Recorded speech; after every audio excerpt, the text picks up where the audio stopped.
Do you know that the current Brazilian president was once an ex-convict? Yeah, I was surprised to find out too. Now, it all boils down to this guy, LUIZ INÁCIO Lula da Silva, or simply Lula.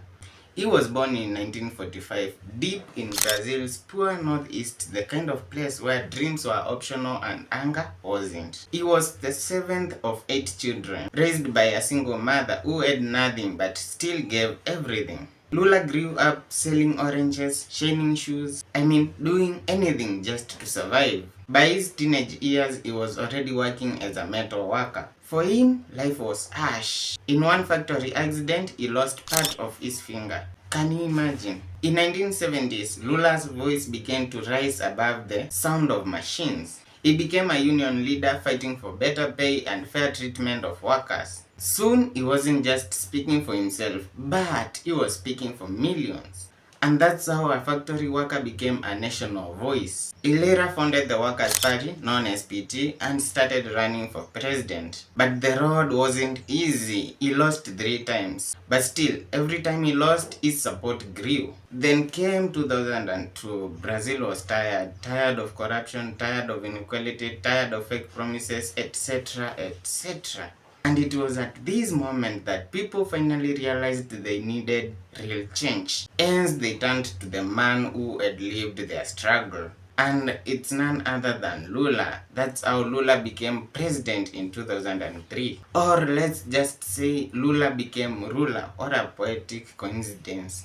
As president, he turned Brazil into a global symbol of progress. He created programs like Bolsa Familia, giving cash aid to poor families, sending kids to school, and feeding homes that had gone hungry for years. Under him, we can say millions escaped poverty. Brazil's economy grew, the world respected him, and by the time he left office in 2011, his approval rating was mind-blowing. 80%, yo!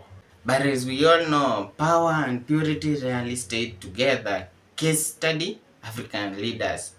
Not my words. So don't crucify me. But where's the lie? After he left office, the wind blew and the anus of the chicken was exposed. You know what I mean? A massive corruption probe known as Operation Carwash started shaking Brazil.